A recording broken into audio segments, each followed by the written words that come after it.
De l'occasion pour remercier et féliciter le MEDES donc pour cette initiative qui n'est pas nouvelle. Je pense que comme l'a témoigné le directeur général, l'impact il est là. Donc quelqu'un qui a été là il y a 18 ans, donc il a assisté à cet événement et puis à partir de là, entre autres aujourd'hui à ce stade, je pense que c'est la c'est le meilleur argument qu'on peut donner sur la pertinence donc de cet événement. Donc féliciter le MEDES encore. Cette initiative. Je suis très heureux d'être là, d'autant plus que je trouve un ami qui est là, je pense qu'il aurait pu, sur ce panel précis, être un très bon panéliste. Donc, Ibou Soumaré. Alors, après les grands temps qui sont passés, je pense qu'il est très difficile de dire quelque chose de très intéressant. Alors, mon intervention, se trouve être assez pragmatique, donc, par rapport à l'ONUP, à ce que nous faisons, et en intégrant bien sûr donc cette grande problématique qui nous interpelle à tous les niveaux.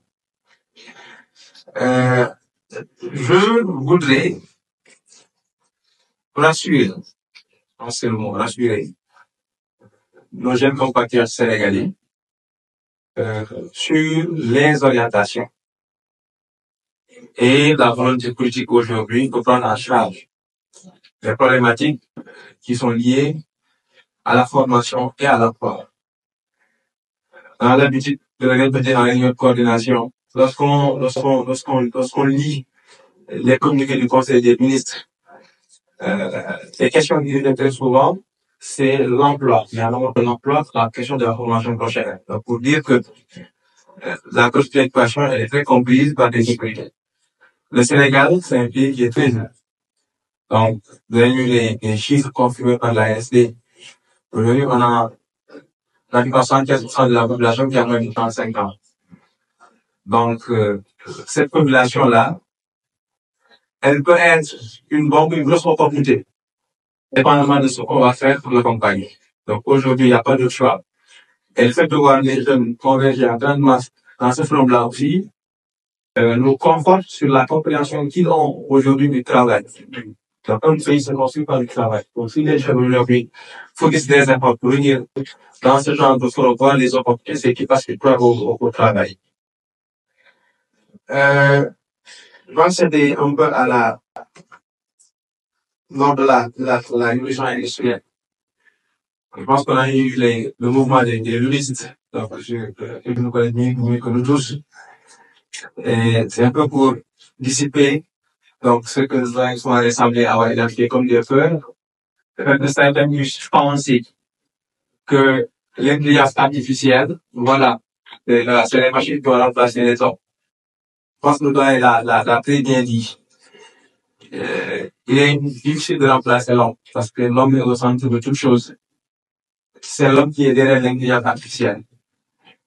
Maintenant, comment est-ce que l'on doit survivre? C'est sa capacité à s'adapter.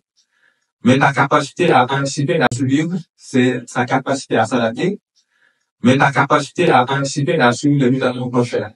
Donc, l'intelligence artificielle aujourd'hui, c'est plein d'opportunités. Elle pose de grandes problématiques, mais qui sont à portée donc de nos États, de nos populations et de nos économies. Ce qu'il faut constater, c'est qu'aujourd'hui, il y a la Chine, il y a les États-Unis.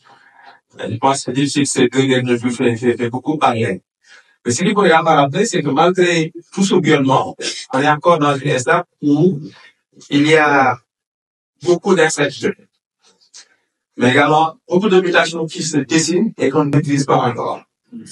C'est dire que nous sommes à une occasion, à un stade où le champ des possibles est encore très large. Le champ des possibles est encore très large. Donc, c'est la raison pour laquelle un pays comme le Sénégal, comme bon nombre de pays aujourd'hui, a intérêt à se saisir de la question, à penser la question et à voir comment nous positionner par rapport à la question. Lesquels aujourd'hui que le positionnement ou la posture que le Sénégal a par rapport à la problématique là n'est pas celle des États-Unis, n'est pas celle de la Chine. Donc la problématique se pose, mais différemment à notre pays. Mais ce qui est important, c'est de savoir que dans cette grande question-là, il y a grandes opportunités et il y a très grandes menaces. Et en tant que Sénégal, en l'état actuel, on a la force et nos faiblesses, mais dans une perspective très dynamique également. Donc, et parfois à l'évolution de l'IA, le Sénégal a une carte à jouer, notamment aujourd'hui dans ce que nous voulons, dans le cadre économique, c'est-à-dire créer de l'emploi en partant de la formation professionnelle, mais formation professionnelle qui est faite pour l'insertion.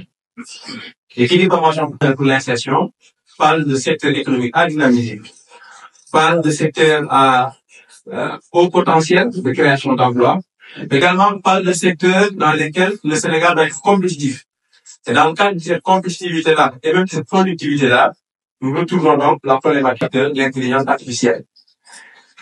Aujourd'hui, encore à ses débuts, si je peux le qualifier ainsi, tout ce qui tourne autour de l'intelligence artificielle aujourd'hui nous propose déjà des usages actuels qui sont pour aujourd'hui utilisés en réalité. Les technologies sont là, les possibilités sont là, mais même les entreprises, on n'utilise pas encore le plein potentiel de l'existant qui est accessible. L'une des raisons aussi, c'est qu'en amont dans la formation aujourd'hui, l'intelligence artificielle n'a pas pris une grande place. Donc, pour nous aujourd'hui, il faut être très parmi dans ce que nous faisons à l'AFB, qui, je le rappelle, est dans l'ingénierie de la formation. Donc, l'attache ministre de la formation prochaine, nous sommes dans la mise en œuvre de la formation qualifiante. Ingénierie de la formation qui veut dire que nous sommes dans la structuration des filières. Nous sommes dans la concession des référentiels de métiers identifiés, des référentiels de formation et des référentiels de certification. Donc, le premier élément de niveau pour épouser donc cette grande dynamique qui peut être utile, c'est de voir, et c'est un travail qui a commencé aujourd'hui, c'est que dans les référentiels de formation, aujourd'hui, comment introduire une part d'initiation à l'utilisation de l'intelligence artificielle. Aujourd'hui, dans le cadre de la formation professionnelle, des grandes priorités qui ne sont pas cachées, c'est de mettre l'accent au Sénégal dans les formations techniques et les formations support au secteur primaire et au secteur secondaire. Donc aujourd'hui, l'agriculture, l'élevage, les grands actes, il faut l'accompagner. Il faut aujourd'hui moderniser, qualifier les demandeurs et les travailleurs pour avoir de la productivité dans ces secteurs-là. Donc la formation doit venir en amont pour les accompagner. De la même manière, pour le président de rappeler, il faut développer l'industrie, mais développer l'industrie, c'est pas clairement le droit. Il y a des process, il faut y aller pas à pas.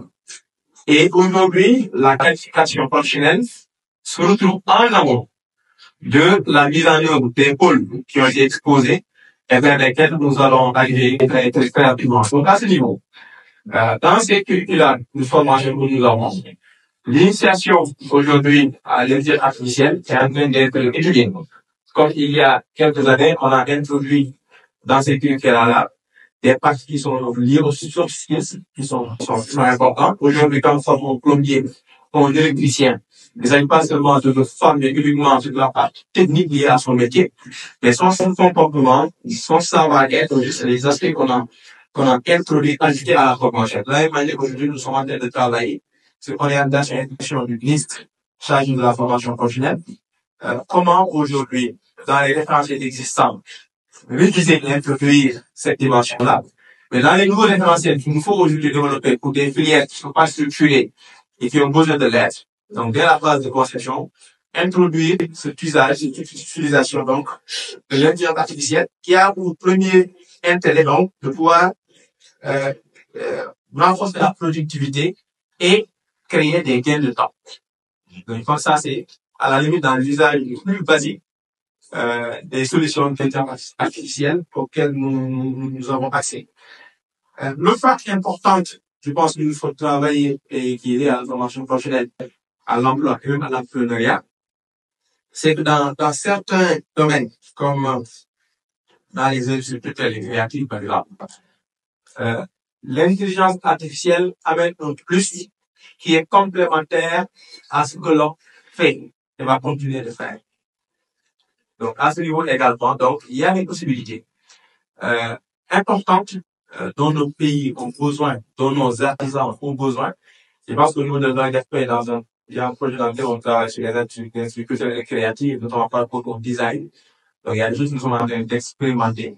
Et nous préparons à partager en nous appuyant sur les champs de métier dans les centres de région du Sénégal, donc avec les travailleurs.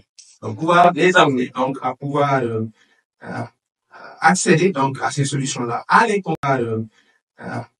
accéder, donc, à ces solutions-là, à les comprendre d'abord, à les comprendre, à pouvoir accéder à ces solutions. Et au-delà, donc, des questions de productivité, de pouvoir les utiliser en complément, donc, à ce qu'ils font. Donc, pour résumer aujourd'hui, le plus important, c'est il faut aller vers les solutions, les possibilités de l'IA, c'est important. Il y a des tournants qu'il ne faut pas rater. Je pense que c'est un tournant, comme le disait un ami tout à l'heure, qu'il ne faut pas rater. Ce tournant, il ne faut pas tout le rater. Et heureusement, ça touche les technologies, on a le potentiel de ne pas rater à la honte. Mais à côté, parallèlement, on a une économie qui se structure, on a des orientations politiques et un projet donc structuré qui est là. Et dans ce projet-là, l'IA doit venir en apport. Donc, à des priorités économiques, mais également à des priorités sécuritaires sur l'angle extensif même de la sécurité. Donc, ces priorités-là, c'est toucher des domaines stratégiques, c'est l'agriculture, c'est l'élevage, c'est la logistique et tout ce qui accompagne les chaînes de création de valeur agro-industrielle. Donc, à ce niveau, c'est des priorités. Et les jeunes aujourd'hui, là, qui ont déjà des formations dans certains domaines, si vous vous demandez, ce n'est pas de devenir des experts en intelligence artificielle. Mais au-delà d'être un logisticien, au-delà d'être un agronome, au-delà d'être un technicien de transformation agro-industrielle, c'est de comprendre exactement ce que l'IA peut apporter dans vos projets individuels, mais également dans les entreprises et structures dans lesquelles vous allez travailler. Donc, je sais que ça n'a pas été très structuré, mais pour moi, l'idée, c'était surtout de vous dire qu'au niveau, en tout cas, des politiques publiques, surtout dans le domaine de la formation professionnelle, il y a des orientations qui sont données avec un calendrier assez clair. Donc, par rapport aux démarches aujourd'hui à faire et à finaliser, pour que dans nos structures publiques et privées de formation professionnelle et technique, que les jeunes sénégalais puissent avoir accès donc à cette initiation à l'intelligence artificielle et qu'ils puissent donc dans le quotidien pouvoir l'utiliser pour renforcer la productivité et la compétitivité donc de leur entreprise et initiative. Merci beaucoup. Merci.